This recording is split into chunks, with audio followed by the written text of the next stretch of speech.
The Court of Public Opinion is a part of the Amateur Radio Network.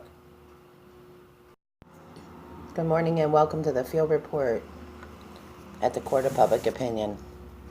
There's just so much information to sort through, and a lot of people have been sounding off about the WikiLeaks Vault 7.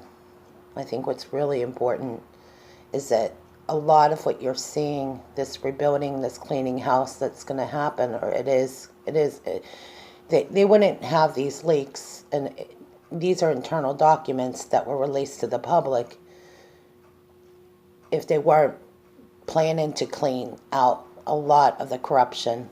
And I think that's where you can leave off with for now, because there's so much more that's being revealed about the wiretaps. I think it goes back to 9/11 or before 9/11, but let's just start there at 9/11. If 9/11 would have happened right now, there would have been so many immediate reactions within CIA and FBI that would have garnered protection for Americans immediately. That's the difference. What we did see on 9/11 is that we heard reports that the bin Laden family was ushered out of the country. And to me, that's the difference. If you could see that, if you can understand that, because I think what was so stunning is that you did hear a lot of talk on the news stations days after 9/11.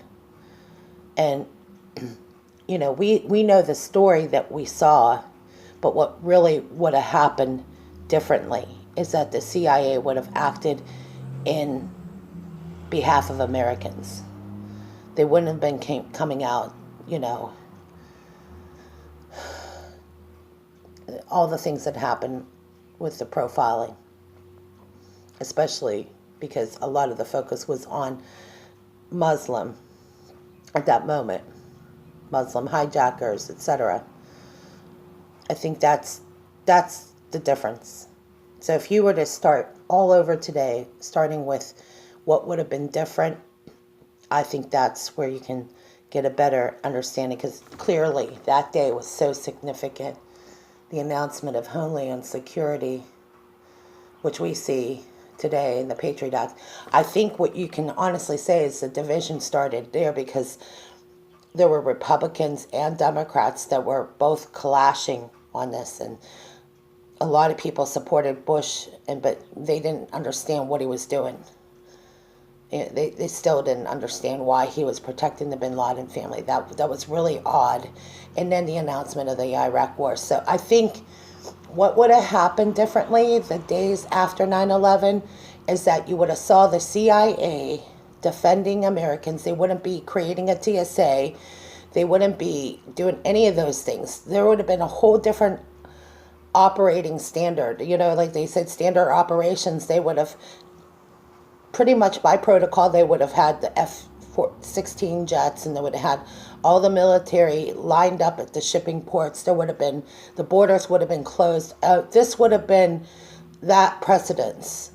But we didn't see, we did see something like that, but not to the degree that Americans would have known. I mean, the kind of protection where Americans would have been put first, that's the kind of safety measures that would have really happened if we would have been under a Donald Trump administration type thing. And believe me, if you guys think this is just about Donald Trump, this is not. I think there's a lot of Democrats that side with him because of what George W. Bush's decisions that those days following. I mean, it's not as if George W. Bush wasn't a cheerleader for all the volunteers.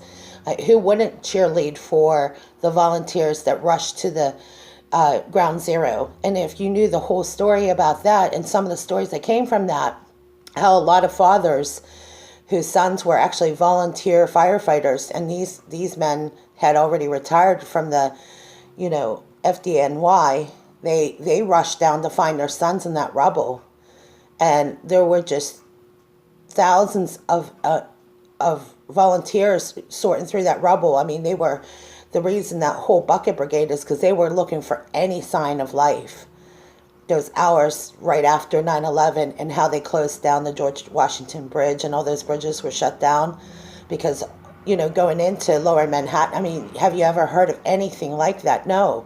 You never heard of a large city like this shut down where every bridge is, there's no going into the city, no going out, and there were blockades, and there were so many security measures put in place days after 9/11. And story after story, like my ex's cousin, who was one of the firefighters, well, he was actually a fire chief. He was coming off the morning shift, and they were right about that time doing shift change, but he was still on that morning, and they were called down to ground zero, and he had to sit there and listen to every radio go down as every firefighter was going up. These radios were going down. That's the story that a lot of people need to hear. And all the other survivor stories and victim stories, and how many pictures were posted, and the Towels for America. Let's not forget the historical importance of 9/11, because I'm going to tell you, that's what would have been different. That morning would have been about America. And believe me, it was about America. But as far as cybersecurity and the safety measures that would have been put in place, we didn't have that kind of technology at the time, or at least it wasn't released to the public, okay? There was probably a lot of technology that would have, that they did utilize, believe me. But a lot of the technology we use today wasn't available to the public, okay? And if you really study and you get to know this topic a little bit better, you can see why this is such a radical move, because of where we've been. I mean, they kind of muddied the waters right there, days after 9/11, okay, for what would have been a Muslim president. This is how we got convinced. We got convinced that it was us. We were the problems. We were blaming ourselves. What could we have done different? They had 9/11 commissions investigating. I mean, what could we have done different? I mean, it all comes down to security. And the security of the nation was, as Steve Piecztnik was talking about, is that this is so important for us to understand. It's not just the leaks, okay? It's not all that. It's to the point where Americans are under investigation. And this happened to us as a country.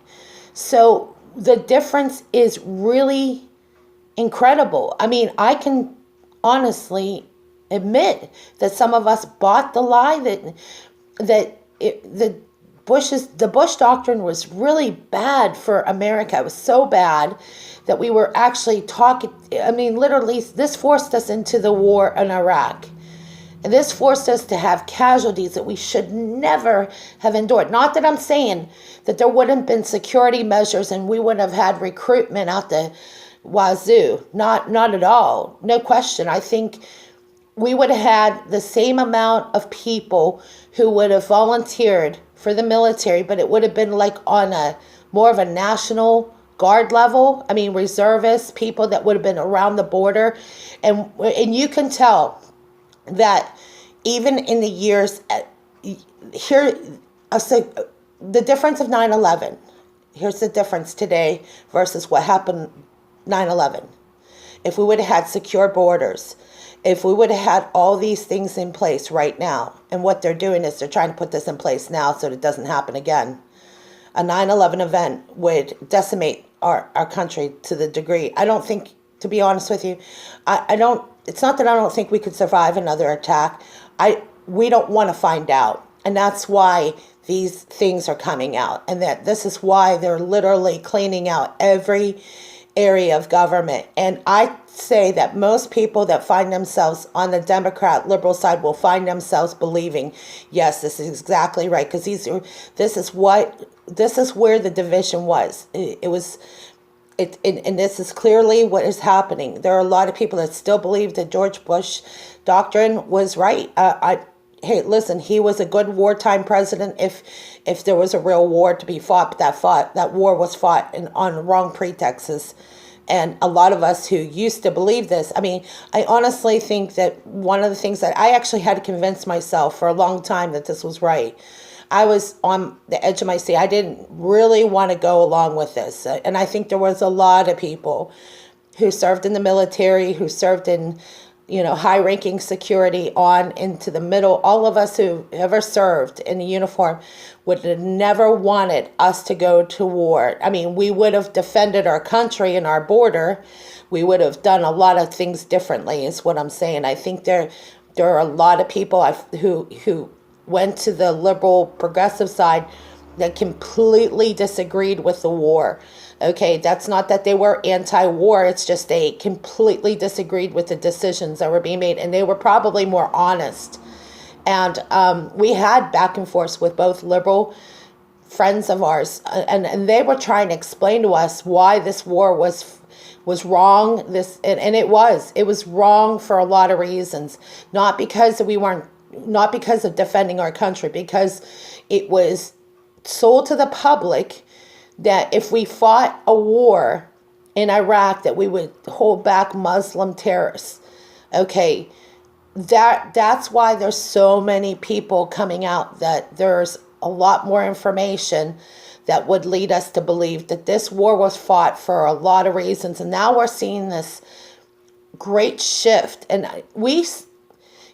a lot of us know that we were just not completely 100% with this whole war thing. I mean, if we're going to go to war, I want us to win, of course, okay? But I don't think any of us want to ever see men and women die in a battle that was not going to be won, number one, in the way we were sold that we were going to have to fight, literally guerrilla warfare.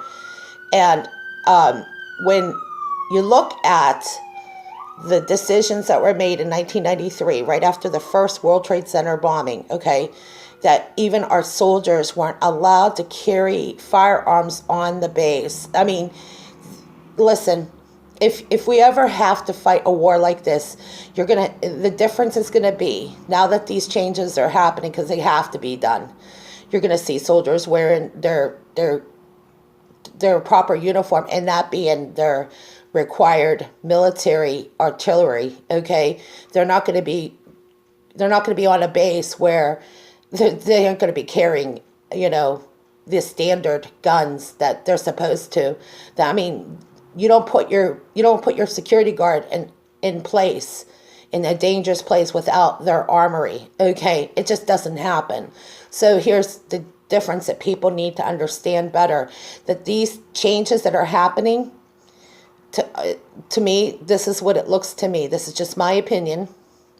After listening to several audios and just trying to get a better idea, a safer America is going to prosper better. It's, first of all, people are going to be a lot more willing to look at how this has affected their life. It's going to change how kids are. It's going to change education. It's going to change the history books. I mean, kids that read the history books today will have to really unlearn what they've been taught, literally, and they're going to have to be told the truth. And the truth is a lot of kids have not been taught the truth. They've been taught several opinions, several collegiate theories, and through education. I mean, education on down. It's almost as if like a lot of the colleges and universities have been re-educating your kids into believing that this is the way it's supposed to do. I just listened to Coach Dave and how he went before a class and he was trying to explain the difference between man and woman and transgender. And many of those kids still believe that those people that are transgender weren't all male, female. I mean, this got a really convoluted because these kids are convinced that you could not convince these kids otherwise, that transgender male is actually a female now. Yeah, that's why they call them transgender to begin with. But these kids did not see Bruce Jenner as a man. They saw him as a transgender woman. Well, they actually thought he was a woman, period. I mean, kids are very hard to convince. They're stubborn, and you talk about the strong-willed child, that's kind of where it's at, Listen, I don't know that this is going to radically change. I think so many people are so far removed from what's right and wrong that they've kind of developed this other understanding. It's like it would be better for a revolution and that things will change that way. That's not how it really goes. The changes can be done without that. You don't have to have people fighting on the streets. You don't have to have that. These changes have to happen so that everyone benefits. These changes are necessary.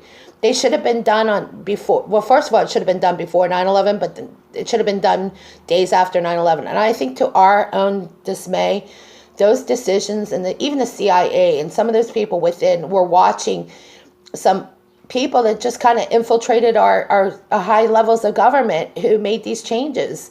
And they were stunned. This is not what they call standard operating procedures. And I think you can make a good case why there were decisions that were just they didn't fully make sense.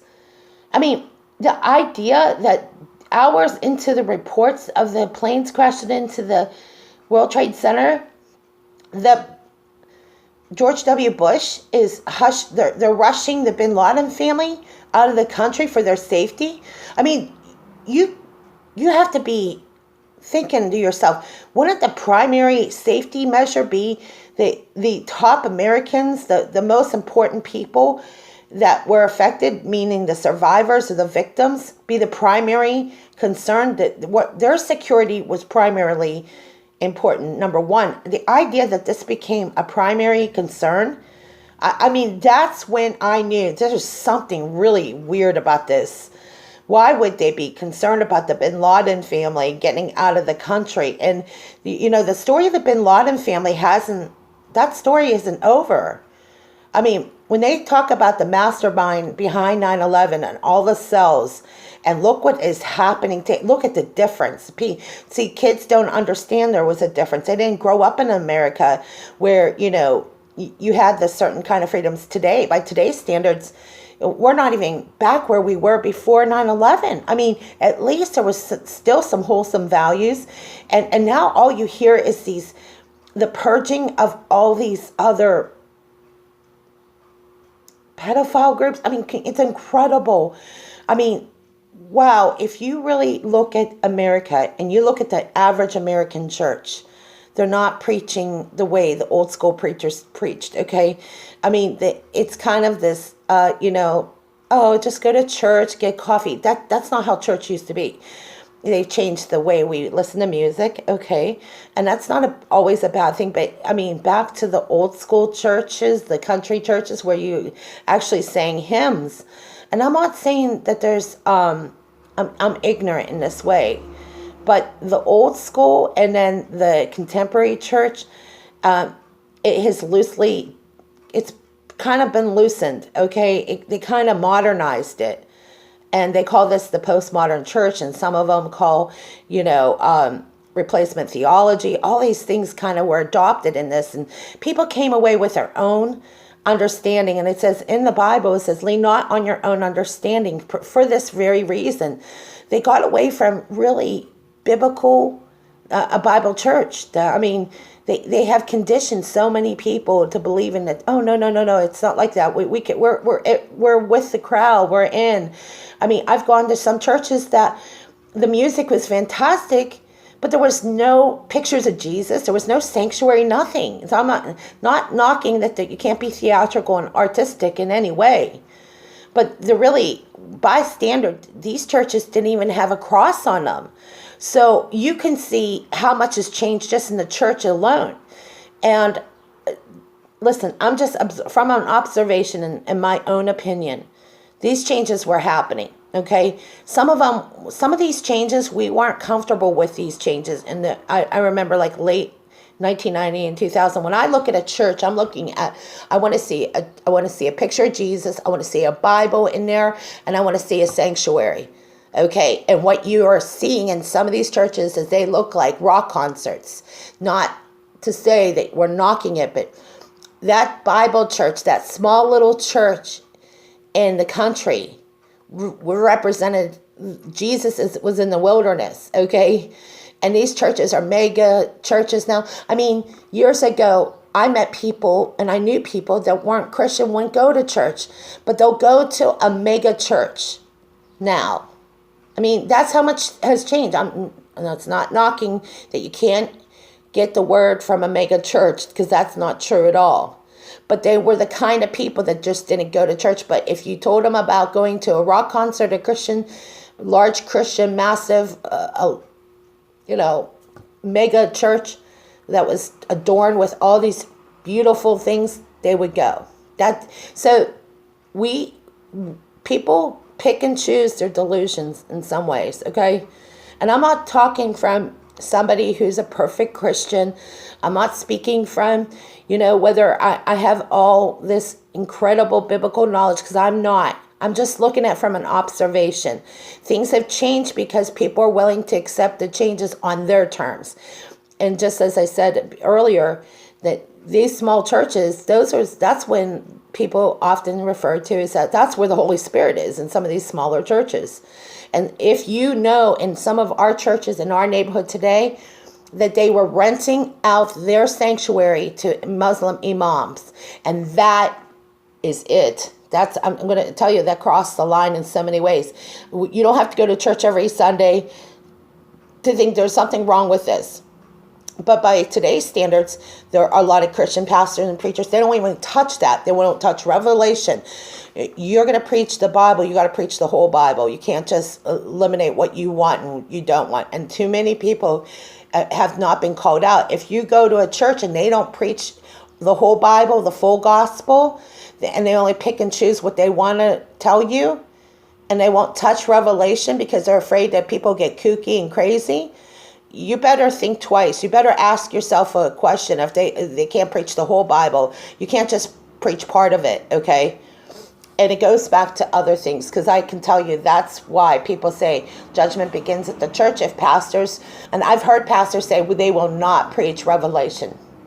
They said people get kind of kooky. They start believing in kooky theories like raptures and things like that. This is what pastors have said, but they're not willing to preach the whole full gospel.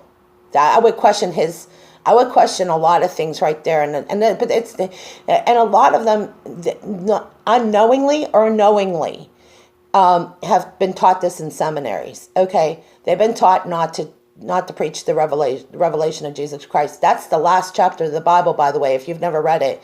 And it's one of the most provocative chapters of the Bible. That's what's stunning. And if you really get into knowing more about the Bible, how many other missing books in the Bible that people have not read in public, they would be astonished there's so much knowledge there. There's so much being given over to. Oh, it's just incredible. So many people, like I'd say Enoch, the book of Enoch, Jasser. I mean, these are incredible books that have been left. I don't know if there was purpose or not. I don't know. But they're not getting the full gospel. So how do you make a decision for Jesus if you don't have if they don't even acknowledge the other books of the Bible? And I would recommend for anybody that wants to get more acquainted with the Bible. I have to tell you, Ravi Zacharias makes a very good case for those people who have maybe just need to understand it. And then there are some people, they like Charles Stanley, which I find Charles Stanley has been pretty much, he's been pretty sharp, and he's sharp as a whip, and that's what we're supposed to be. But this is just observations of what's happening to America since 9/11, since before 9/11. This whole side of America is not the America that it used to be. It wasn't always like girls wearing these slinky clothes. No, listen, girls wear clothes, and but it was, the way we were raised, and my relatives were all born in the era of the early 1900s and 1930s, okay? They were all products of the World War II generation. And you didn't wear clothes that were that way. You didn't wear that around your family. You were pretty much wearing a suit and tie to most family events, or semi-casual. And even semi-casual was really not really how it was. My aunts all wore dresses. My mother still wears a dress. Women were raised with modest values. They weren't raised with these substandard, low standards, like, cheap clothes. It was always good quality. It was always high standards in material. My grandmother, when she picked out material, and knitted. She made some of the most beautiful dresses because they use high quality material, not manufactured. And a lot of what you see is that there's a lot returning back to old school traditions like co-ops, farmer markets, where people are actually doing it themselves. And that's, to me, is where the quality was long ago. You can make a comparison. Like one of the things I'm working on is learning to sew and cut out material, because you can make better quality material items than manufactured. It just has more meaning too. I mean, we take for granted that grandmas and aunts and have knitted Afghans, but they have so much more meaning. I was just at a homeless event I was just at a place where they were giving out the handmade plastic mats for homeless, which by today's standard, that should not be happening. And see, by cleaning these things up, we're going to clean up the people around us. We're going to clean up our streets.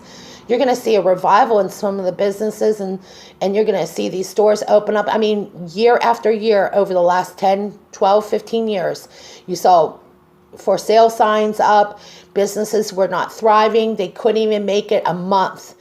And in a new economy, in America's economy, those stores should be opened up. People would have tanning salons, and the prices would be affordable. And you could go to the grocery store, and you won't just be barely making it. The economy, in order to see changes, like after my initial report last night, is that poverty in America has been underreported, and we're coming into summer, and you want your kids to have summer time. You want them to be able to go to the pool where the water's safe.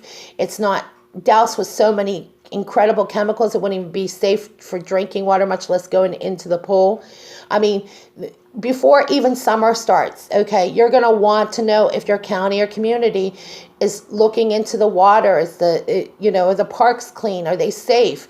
Is there safe patrols to prevent pedophiles for coming into your neighborhood? And maybe, these are safety measures that are done, but it doesn't hurt to ask these questions. That's why I did start this Project Safe program and awareness. I couldn't just do this report without producing other things that we can do online to help encourage each other to talk to our courthouse. Some of us have never gone into a courthouse unless we had to go to court, Some of us have never gone in and just found out who's our state local representative. What are you doing as far as child abuse awareness projects? Is there community projects? A lot of people do post them on bulletins in your local community, grocery stores too. But it doesn't hurt to ask, and that's why we're trying to promote more of this proactive, more awareness. I mean, it doesn't have to be this way, okay? There still should be opportunities for families to get into an apartment, to get those jobs, get things rolling, get into a practice of living a healthy life, getting your laundry done. And somehow we cannot afford to just leave it up to other people to do it for us, is what I'm trying to point out. There's a lot of people say, well, at least they're trying to do something to change it, but you as a person have to be able to step in too. I mean, you can't just leave it up to other people to do the work for you. And there's a lot of people that do. It's not that they don't think they're smart enough. They don't think they understand. No, anyone can go up and find out who's doing more community safe projects, who's working in conjunction with community leaders. Some of you have never gone to a school board meeting or an open house. Okay? You need to. You need to step up. Every parent needs to step up. You're not doing this for us. You're doing this because you care about what happens to your kids. You care about job opportunities. I mean, what good is going to a school and college and not stepping in when your kids need you at the open house? You got to think for yourself. This is, listen, you could do whatever you want. You could think however you want. You're not doing it for me. A lot of you think, well, how is she right? Well, you're not doing this for me. If you want to find out for yourself, you're going to have to do your own homework. You can't rely on other people to do your homework for you. Okay? I mean, I remember when I was in high school, we had cheat sheets, okay? But these girls and these guys that were getting A's because they did their homework, we were relying on them to get past the class. If you're just gonna just do it just to get past things, and you're passive about it, there's a lot of people that they're just passive. They just don't think that they can. And I'm not trying to demonize you, but you have to step in. And you're not doing it for me. You're not doing it for the next person. You're not doing it for your neighbor. You're not doing it for your boyfriend. You're not doing it for your mom who gets on your case. You're not doing it for your dad. You're doing it because this is what you want to do. You have to have an incentive to want to do it. You have to have, you personally need to feel purpose. And without purpose, you're not going to want to go over and do those things. I can't make you do this. I can't tell you what to do. But just from my observation, people who have purpose, who are energized, who are encouraged, they're a lot more willing to step out, and they're gonna go out into the unfamiliar territory. They're gonna say, it wouldn't hurt me to find out who is on city council. I would brace you that you might not like what you see. You might not like the changes you see, or you might like it and not question it. But it still doesn't hurt to go a little step deeper and ask the important questions, like the upcoming summer. Kids are going to be coming out of school in a couple months. You're going to want them to go to the park. That your kids know how to get around. They have bikes, but are they going to be working? Are the kids going to be chaperoned from now on? Are parents going to start taking turns, and maybe you get together at school board meetings and meet some parents where parents can, start thinking about what's ahead for summer. If they're going to go to summer camp, are they going to be chaperoned? What parents are designated? I mean, these are questions a lot of people need to ask. Are they going to be going on field trips? What parents are going to take job chaperoning on field trips? Are parents going to come together and do group dates and chaperone together? These are things we want to see. That's what Project SAFE is about, is incentivizing parents, young parents, old parents, anybody, grandparents, relatives who may be primary caretakers, guardians that are primary caretakers, that what are you doing to incentivize each other? Are you working together? Things like this can help change the direction where things are going. And taking this time to chaperone your kids, to taking the time to understand where history has taken us. I mean, you can see, looking back and going forward, how many things will change, and they will change just because I just think things will eventually get back into some kind of normal order, if there's such a thing. But not without some real structural changes at top for obvious reasons. And I think that's what brought people out to the Trump rallies, is that many elite media people think this is about Donald Trump. This is not about Donald Trump as much as it's about the people. I mean, if the media wants to go to war with the people, you're just using Trump as the I don't, what do they call him? They're giving Trump a spanking for what the people want. I mean, even Monica Crowley, same person, she was ousted by these people that they just simply did not want good people in a position of authority. It goes back to this before we wrap up. When they asked for change in 2008, America wanted change. They wanted change the days after 9/11. And what kind of change we got? We were sold a bill of goods. And looking at the change that's going to happen is the change we needed on 9/11 and afterwards.